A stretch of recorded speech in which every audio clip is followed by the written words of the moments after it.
In today's episode, we're going to give you a brief overview of flipped learning, showing you how it might be an effective approach to use as enablers of change. Flipped learning, or the flipped classroom as it's known in education circles, has only been around for a few years, but is getting a lot of traction. In fact, the University of Adelaide has announced it's phasing out traditional lectures and using this approach instead. The traditional way of learning is that a teacher or content matter specialist verbally delivers a lot of information to a group of learners who don't know much about the topic. The learners then go home and apply their new knowledge to a range of problems, often as part of their homework. However, this is often when the learner then realizes they didn't quite understand something. So they just, scratch their head or maybe make a guess about the correct answer. When they return to the class the next day, often the teacher has moved on to the next item in the syllabus, and so it's easy for the student to get left behind. That's the downside to the traditional approach.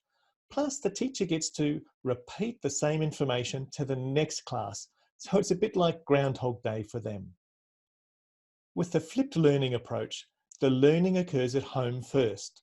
The students read the theory and perhaps watch some short educational videos or listen to a podcast about the topic. They can then go over the material as many times as they need to until they're comfortable with it.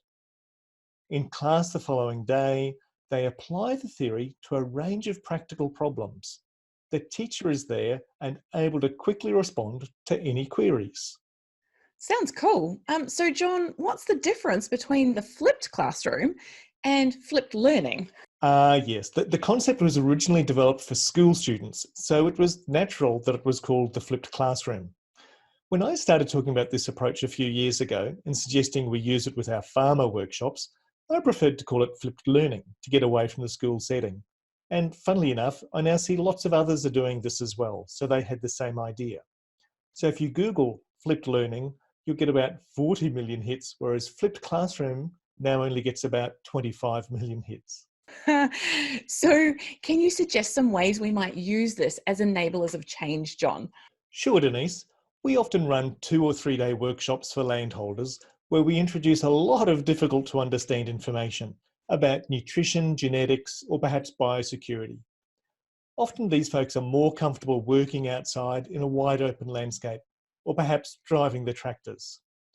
Putting them into a claustrophobic training room, sitting behind desks, often just brings back bad memories about their school days.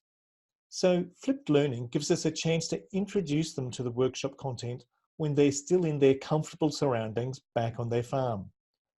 We might create some short videos covering bite-sized chunks of the information. Those videos don't have to be cinematic productions either. You could just use your smartphone to record them. Of course, you could write some short articles about the content too, and perhaps use some case studies. Or you could just record yourself talking and do it a bit like a podcast. Whichever way you do it, it's just to help the farmer to come up to speed with the new information before they come to the workshop. The beauty of this approach is that you just have to create it once and they can rewatch it or read it again multiple times. To me, that's working smart for us and beneficial for the farmer too. Absolutely. Some great ideas there, John. So you've heard our thoughts. Now we'd like to hear yours. Add a comment below this episode and tell us your thoughts around flipped learning, including any tips and further ideas about it. We don't want this just to be a one-way conversation, so please join in by sharing your thoughts and ideas with us. Thanks, folks, for joining us on this Enablers of Change episode. All the best until we meet again.